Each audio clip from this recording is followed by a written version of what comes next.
Hello. I just thought I wanted to be spontaneous and do a little video because my guides were like, oh, let's do it.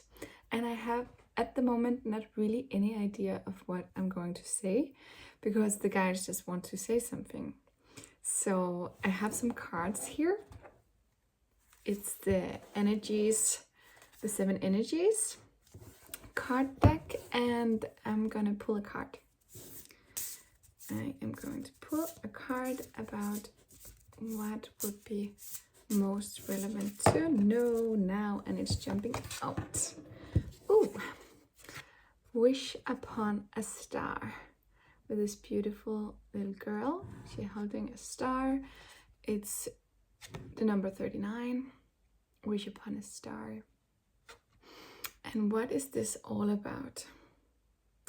This is about bringing our inner magic to the world. It's about getting in touch with our inner child, and it is about getting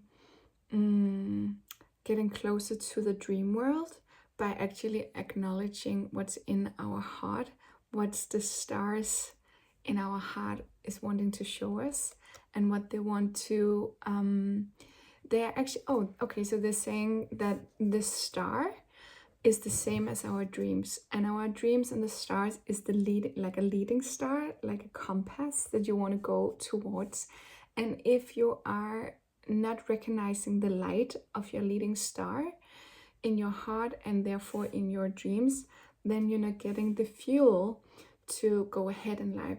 You don't have the drive to go forward because you are dimming the inner light of you. Some of the light is supposed to go out, but there's also light that is supposed to light the road ahead for you. And if you don't recognize this, if you are busy having thoughts around that's not possible, or that you're not worthy, or that it cannot happen, or you're just trying to figure out so hard how it can happen, then you're dimming this light from the leading star. And to return to the light of the leading star is to connecting with your magical inner child. She is holding the keys, she is holding the star, and she is the one, or he is the one, or they are the ones knowing what they really, really enjoy in life and what they really, truly dream of. So this is a call to making space, making the space to get in touch with your dreams again, and not letting your mind or your head, your thoughts running the show, but coming back to this pure innocence where we actually create from. We create from this innocent playfulness, like when we were children and we were playing. And we were just in the moment saying, oh, wouldn't it be nice if you were this and I'm that, and let's go. And we were not really occupying ourselves with thoughts around whether that would be true or not, right? We would just play it. We would just play it out. We would, be happy to go for what was coming to our imagination in the moment. So this is a call to do that. Wishing upon a star, letting yourself be led by your leading star from your magical inner child. And that's such an important thing. Let me take a new one. I might come back to this message, but let's put it down. Taking a new one. What else do we need to know? What else do we need to know today? I love playing with my cards and my guides. Let's see. What do we need to know? This one. Very beautiful card. It's the Spirit of Gratitude. Spirit of Gratitude. We have these very delicate colors, very feminine energy. It's reminding me a lot of Kuan Yin. She's coming in also.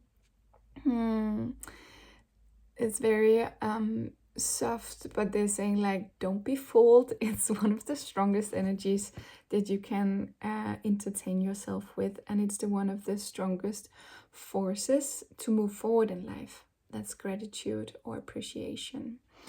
So the spirit of gratitude, it is to be invited in, is to be invited in your heart, in your mind, in your spirit. Like the spirit is coming in. So it's like replacing the darkness with the light, is actually turning the focus away from what might be lacking in your life or where you're feeling stuck, and then going towards what is the things or the people or the qualities that you already have and you already are. I know this is like a message that you heard before, and that is very common, but it's because it's so true. It's because it's so true, and it's so important that we remember this. And I can bring an example from my own life, why this is so important. And maybe some of you will resonate with it, because if you are have a tendency to not be grounded in your body and dissociate, it could be this thing of not really enjoying being a human on earth. Maybe you can remember that you've been a free spirit somewhere, and now you're in this body, and it's all very dense, and what's going on in this crazy world and all these things. And some of us can have a problem with actually getting our soul all the way through, all the way down in our body and staying there, because it's like, oh no, I don't want to be here, it's too dense, it's too dark, it's too complicated here. But the soil that our spirit and our soul really thrive in, because it's reminding us of the frequency of home, which is of course unconditional love. That's actually the gratitude frequency, the vibration of gratitude. So you can see it as a way to make the soil for the soul seed to be nourished in. So that's why this is such an important message, and that's why it's such an important frequency to embrace and to embody when we want to thrive, and if we want to manifest more of what we really love in our life. And gratitude can be both, it can be very small things. It doesn't have to be this like, oh, my life is so good. Like, it's the same frequency whether you're feeling gratitude and appreciation for a croissant and a cup of coffee, or for your children, or for a new job or an opportunity. So very important. Let's take another one. So wishing upon a star, your magical inner child and spirit of gratitude. Love it. What could we else need to know today? I am still learning to look into the camera. I might not be doing that well. This is kind of a test, but the messages are coming through really clearly, so it's all just tech. What else do we need to know today that would help us moving forward? It's almost coming. I like to just shuffle until there's a card coming out for me. We have this beautiful, beautiful meditating woman sitting on a lotus flower. There's also some, looks like a bit of a dove energy going on here, dove wings, which for me is the spirit, the feminine spirit, the Shekinah, and that is a very beautiful energy. It's the number 28, and it's called Broken Open. I can see I need to do something with this camera so you can also see it in the right direction, but for now it's gonna be like this. Broken open. She has her heart illuminated, and also the crown chakra is radiating. There's a star in her crown, and she's sitting in this peaceful meditative state. Also, her root chakra is illuminated by a star. For me, that is broken open also as a channel of light. So, of course, the heart chakra is a portal opening up to wisdom and love. But she's also connected towards the cosmos, but she's also connected towards the earth. So having these 2 points open, and then the heart that can be completely open. And to be broken open, sometimes if we have like a heartbreak or in a grieving period of time in our life, that can open the heart so much. And even though it can hurt, it is actually this cracking open. So it's opening us to even deeper love, even deeper connection to spirit and to our intuition and to our own inner world. That then can be actually, yeah, okay, so they're showing me that when you so if you have a wall around something, it can be both a protective thing for the thing inside, but it can also be a prison. It's often both, right? So that's when we have if we have our heart protected and it's all there's a wall around it, which we think we're protecting it, but it's actually a prison.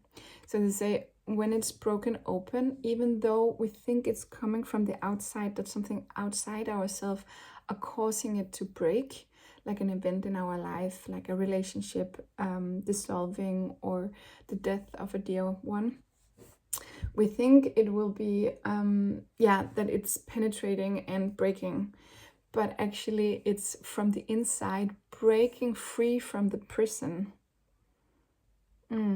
So there's an invitation to do a reframe around if you experience these events, and seeing it as an invitation from your own higher self, from your own spirit and your own heart, to see where it was that you were not free before, and how this event is actually an act of freedom.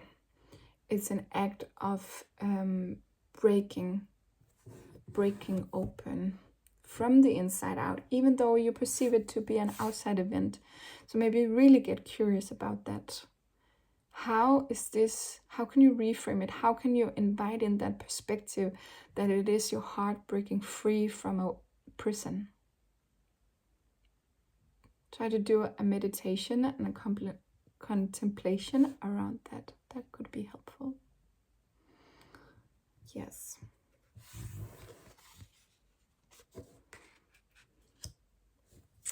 Okay, so we had, just to recap, magical inner child wishing upon the star, your leading star, your inner dreams that are so important for you to propel yourself forward. Don't put a lid on it. Really don't put a lid on it, because that will create stuckness and the sense of depression, like depressed energy. Keeping that magical inner star, I love that. Maybe the inner child is a magical inner star. Keeping that real in a way. Don't overflood it with logic.